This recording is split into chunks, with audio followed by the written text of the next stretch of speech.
Today we will discuss about risk management. What risk management is? हम risk management के बारे में बात करते हैं। ये बड़ा इंपॉर्टेंट टॉपिक है एक इन्वेस्टर के लिए समझना, क्योंकि उसकी रिस्क को मैक्सिमाइज के लिए कवर करता है, अपने प्रॉफिट्स को मैक्सिमाइज करता है और लॉस को मिनिमाइज करता है। लॉस की मिनिमाइजेशन बड़ी इंपॉर्टेंट है एक अच्छे इन्वेस्टर के लिए। जब तक वो रिस्क को मैनेज नहीं करेगा वो लॉस को मिनिमाइज नहीं कर सकता। तो उसके लिए एग्जांपल है, मैं आपको बताता हूँ एग्जांपल से कि आप कैसे कर सकते हैं। लेट्स से हमारे पास तीन एक ट्रेडर्स हैं, एक ट्रेडर ए है, एक ट्रेडर बी है, एक ट्रेडर सी है। इन तीनों के अपने एक फॉरेक्स अकाउंट है, अपने अपने अकाउंट है जिसमें $1000 पड़ा हुआ है, डिपॉजिट अकाउंट है, ठीक है। $1000 तीनों के पास पड़ा हुआ है। वो $1000 से क्या करना है, उन्होंने ट्रेड करनी है। तीनों ने एक ही ट्रेड करनी है यूरो यूएसडी डॉलर के ऊपर। यानी कि हमने एक क्राइटेरिया सबका सेम रखा है, सबको अमाउंट सेम दी है, बट अब हम ये चेक करते हैं कि अपने रिस्क को मिनिमाइज कौन करता है। अच्छा, तीनों ने यूरो यूएसडी डॉलर के ऊपर ट्रेड किया लॉन्ग टर्म पोजीशन के लिए। इट मींस कि दे वर एक्सपेक्टिंग कि मार्केट में बुलिश ट्रेंड शो करना है और मार्केट में अपवर्ड ट्रेंड जाना है, but due to some uncertainty market ने डाउनवर्ड ट्रेंड शो कर दिया। मार्केट ने डाउनवर्ड ट्रेंड शो किया, इसका मतलब तीनों को लॉस हुआ। जब तीनों को एक ही ट्रेड के अंदर, एक ट्रेड मतलब कि तीनों ने अपने अपने अकाउंट में एक ही फॉरेक्स पेयर के अंदर ट्रेड किया था, ताकि उस सर्टेनिटी का हम रिस्क मैनेजमेंट को पढ़ रहे हैं। एग्जांपल के तौर पे आपको आइडिया होगा कि क्या होती है रिस्क मैनेजमेंट। जब उन्होंने एक ही ट्रेड के अंदर किया तो तीनों को लॉस हो गया, क्योंकि एक्सपेक्ट कर रहे थे लॉन्ग पोजीशन के लिए, शॉर्ट सेल किया नहीं था इन्होंने। इनको जब लॉस हुआ मार्केट में, तो ये जो ट्रेडर ए है ये बिल्कुल इसका इसका इसका जो अकाउंट है वो $0 पे आ गया, ये $0 हो गया। इसी तरह ट्रेडर बी को जो लॉस हुआ वो 10% का लॉस हुआ, $100 का उसको लॉस हो गया। ट्रेडर सी को जो है ना 1% का लॉस हुआ। वो कैसे, मैं आपको बताता हूं कैसे। उसको $10 का लॉस हुआ। इस तरह ये हुआ कि ट्रेडर ए ने अपने सारे जो डिपॉजिट है वो एक ही ट्रेड के अंदर उसने फॉरेक्स पेयर के अंदर ट्रेड कर दिया था, जो उसके पास $1000 पड़े थे। ट्रेडर बी ने अपना 10% उस ट्रेड में लगाया था, लॉस हुआ तो उसको $100 का लॉस हो गया। $900 still trader B has $900 in his account. इसी तरीके ट्रेडर सी ने 1% अपने डॉलर जो अपने फॉरेक्स अकाउंट का जो डिपॉजिट था उसका 1% इसने उस ट्रेड में लगाया, अपने रिस्क को मिनिमाइज करने के लिए कि कल को लॉस होगा तो वो भी थोड़ा होगा, प्रॉफिट होगा तो वो भी जाहिर बात है उसी के हिसाब से थोड़ा होगा। बट ये कि ये अनसर्टेनिटी थी कि मार्केट ये एक्सपेक्ट करे थे लॉन्ग पोजीशन में जाएगी, मार्केट ने डबल बॉटम भी लगा लिया, पर मार्केट अचानक ऊपर की तरफ जाने के बजाय मार्केट नीचे की तरफ चली गई। अब वो चली जाने की वजह से इसको कहते हैं रिस्क मैनेजमेंट के। सी ट्रेडर ने रिस्क को अपने मैनेज किया और बड़े अच्छे तरीके से मैनेज किया ताकि उसका लॉस कम से कम हो। इसी तरीके से उसने लॉस कर दिया। अब इसके पास $9,990 अभी उसके अकाउंट में पड़े हैं। अब वो अगली कोई भी ट्रेड करेगा इसी तरीके से रिस्क मैनेज करके करेगा, तो वो इसके पास सीधा ट्रेडर बी के पास $900 पड़े हैं। अब ट्रेडर ए के पास अकाउंट खाली हो गया, अब वो अगली कोई ट्रेड नहीं कर सकता। इसने रिस्क मैनेज किए बाद सबसे इसका गंदा प्ले जो है ना वो ट्रेडर ए ने किया। ट्रेडर बी ने बड़ा अच्छा ट्रेड किया था, उसने मतलब एक अपने आप को किया था कि he should have done better this. उसने एक $100 का जो है ना उसने लॉस किया, बट कोई नहीं, वो आगे बेहतर कर सकता है। पर उसके पास still he has $900 in his account. Trader C के पास $990 है, इसके पास प्ले करने का अच्छा है। और ट्रेड को रिस्क मैनेज करने का एक और अच्छा तरीका भी है कि आप उस अपने अकाउंट में एक ट्रेड, एक फॉरेक्स पेयर में सारे पैसे ना लगाएं, आप उसको स्प्लिट करें। एक में आपने शॉर्ट सेल कर रहे हैं तो आप शॉर्ट सेल कर रहे हैं, एक में लॉन्ग टर्म पोजीशन ले रहे हैं तो बाय कर रहे हैं।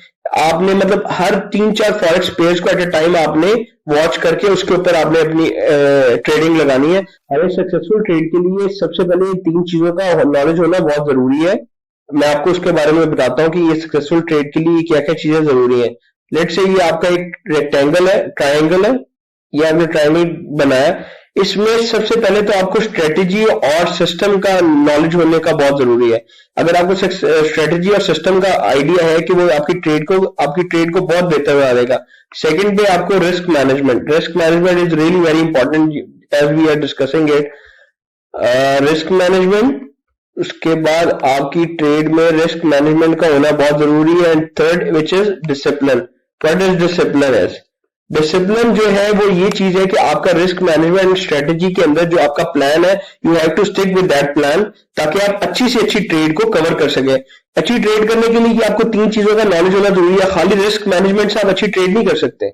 रिस्क मैनेजमेंट के साथ आपकी स्ट्रेटेजी होना बहुत जरूरी है, स्ट्रेटेजी के साथ डिसिप्लिन होना बहुत जरूरी है। If you have these 3 elements in your trade, then your trade will be very successful. ये तीनों चीजें बड़ी जरूरी है आपकी सक्सेसफुल ट्रेड के लिए। इसके अब ये है कि ये आपको ये चीजों का नॉलेज होगा। लेट्स से अब हम ये करते हैं कि मैं आपको एक ट्रेड के बारे में बताता हूँ कि लेट्स से हम ट्रेड कैसे कर सकते हैं। लेट्स से मैं ये कहता हूँ कि ये यूएसडी कैनेडियन डॉलर की हमने एक ट्रेड करनी है। ये हमारा एक ग्राफ मैंने आपको बनाया, ये जिसमें आपको लेट से ये कहता है कि मैं इसको नीचे कर लेता हूँ ताकि या इस पॉइंट ऑफ टाइम पे हमने बाइंग करनी है। ये पॉइंट ऑफ टाइम पे बाइंग है, ये हमारा बाइंग है, ये पॉइंट ऑफ टाइम हमारा बाइंग है। मैं इसलिए इसको ऊपर रखा है ताकि हमें नजर अच्छे तरीके से क्लियर आ सके। ये पॉइंट ऑफ टाइम मेरा बाइंग है, ये मेरा स्टॉप लॉस है। इसको मैं बढ़ा भी सकता हूँ, इसको मैं कम भी कर सकता हूँ। ये मेरे पे है कि मैं स्टॉप लॉस की अपनी वैल्यू को कहां तक लेके जा सकता हूँ। ये मेरे टारगेट्स है, ये मेरा प्रॉफिट टेकिंग पॉइंट है। मैं इसको कहता हूं कि मुझे यहां नहीं यहां पे प्रॉफिट टेक करना है, तो मेरे ऑटोमेटिकली मेरी ट्रेड को सेल कर दे। अब लेट से इस पॉइंट ऑफ टाइम पे मैं ये यहाँ पे बाइंग ट्रेड लगाता हूँ, लॉन्ग टर्म ट्रेड करता हूँ कि यहाँ पे मैं बाइंग करूंगा, पर मेरा जो लॉस है वो लेट से 10 पिप्स, 19 पिप्स, 20 पिप्स या 10 पिप्स तक जाके ऑटोमेटिकली सेल हो जाए। मैं कहता हूं लेट से मैं ये 10 पिप्स पे ले आता हूं, ये थोड़ा सा ये इस पॉइंट पे। अब ये जो रूम है ये मेरी मार्केट के लिए रूम है कि मैं एज्यूम कर रहा हूं कि मैं मार्केट मेरी यहां तक आ सकती है, इसके अंदर अंदर प्ले करेगी, इससे नीचे नहीं जाएगी। अगर इससे नीचे जाएगी तो वो फिर अपना ट्रेंड शो कर रही होगी डाउनवर्ड ट्रेंड, तो मैं उसी डाउनवर्ड ट्रेंड के ऊपर जाने की बजाय मैं अपना लॉस मैक्सिमाइज करूं, मैं मिनिमाइज करके 10 पिप्स तक मैंने बुक कर लिया कि यहाँ पे ऑटोमेटिकली सेल हो जाएगी, मेरा स्टॉप लॉस हो जाएगा कि मेरा लॉस यहाँ पे बुक हो जाएगा। इसी तरीके से मैं कहता हूँ मार्केट में चांसेस है कि बहुत ऊपर जा सकती है, इससे ऊपर भी जा सकती है, तो मैं मैक्सिमम प्रॉफिट गेन करूं, ना कि इस पॉइंट तक चली जाए और मार्केट ऑटोमेटिकली सेल कर दे। या मैं कहता हूं कि मैं लेट से यहां पे इस पॉइंट पे प्रॉफिट ले लेता हूं और मार्केट इधर तक जानी है, मुझे थोड़ा सा इंडिकेटर्स बता रहे हैं कि मार्केट ने इस पॉइंट पे है, तो नहीं, मैं उसको ऐसे करता हूं कि लेट से मैं सो रहा हूं या मैं कोई ट्रेड लगा के अगले दिन अपने काम में बिजी हो जाता हूं, कुछ होता है, तो वो मेरी ऑटोमेटिकली मेरा स्टॉप लॉस और प्रॉफिट टेकिंग लगा हुआ है, ऑटोमेटिकली इस पॉइंट पे जाएगा तो प्रॉफिट मेरा आ जाएगा, बुक हो जाएगा। अगर इस पॉइंट से नीचे जाएगा तो मार्केट और नीचे डीप जाएगी, तो वो खतरनाक है। मैं उसको कहता हूं कि लेट से यार इससे इस पॉइंट से ये जो ये पॉइंट है इस पॉइंट से नीचे ना जाए, मार्केट इधर से नीचे ना जाए, तो मैं कहता हूं कि नहीं इससे ज्यादा जाएगी तो यहां तक जो है ना, बस मार्केट मेरे पास रूल ये है कि मैं यहां से ज्यादा लॉस बर्दाश्त ना करूं, अपने रिस्क को मैनेज कर लूं और इससे ऊपर नीचे ना जाने दूं, तो मैं इस पॉइंट से स्टॉप लॉस लगा दिया। अब मार्केट में दोबारा यहां पे आई, मार्केट में स्टॉप लॉस के ऊपर मेरी ट्रेड सेल हो गई ऑटोमेटिकली। मैं हूं या ना हूं, मैं नहीं देख रहा या मैं कोई काम में बिजी हूं, कोई मसला नहीं, मेरा ऑटोमेटिकली ट्रेड सेल हो गई, तो मेरे नीचे जाने की यहां तक मुझे अपना लॉस बेयर करने की जरूरत नहीं है। इवन तो फिर यहां से लॉस बेयर हो सकता है, फिर मैं यहां पे जाके एक नई ट्रेड अपनी सेट कर लूंगा कि यहां पे ये ट्रेड कैसे बन सकती है। लेकिन अब आपको ये बताता हूं कि ये चीजें आपको हाथ से या अपने दिमाग से कैलकुलेट करने की जरूरत नहीं है। इसके लिए टूल्स होते हैं, तो हम उन टूल्स को क्यों ना यूज करें ताकि हम अपने लेट से हम खुद ट्रेड करने की बजाय हम इन टूल्स को यूज करते हैं ताकि हम अच्छी ट्रेड लगा सकते हैं। लेट्स से आप ट्रेडिंग व्यू में काम कर रहे हैं, तो आप ट्रेडिंग व्यू एक बहुत अच्छा सॉफ्टवेयर है, वो आपको बड़ी हेल्प करता है कि आप उसको क्या कर सकते हैं। आप लेट्स से ट्रेड करते हैं, आप इस पर आपने राइट क्लिक किया, ट्रेड के बटन पे गए, ट्रेड न्यू ऑर्डर पे गए, आपके पास एक ट्रेड का वॉल्यूम आ गया।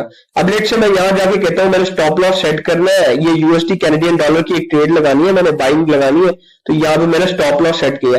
स्टॉप लॉस मैंने ये किया कि मेरी 10 पिप्स तक लॉस हो सकता है, 10 पिप्स से ज्यादा लॉस नहीं, मुझे यानी कि ये ग्राफ बनाने की जरूरत नहीं है चेक करने की, नहीं, मैं 10 पिप्स तक लॉस करेगा, ये मेरी प्राइस होगी इस प्राइस तक, यानी कि लेट से अभी मार्केट में करंट प्राइस ये है 1.26159, तो मेरा ये स्टॉप लॉस होगा 1.26059 पे। अब ये मार्केट तेज होगी तो साथ ही ये भी चेंज होता रहेगा, यानी कि मैंने अपना स्टॉप लॉस 10 पिप्स तक कैलकुलेट कर लिया।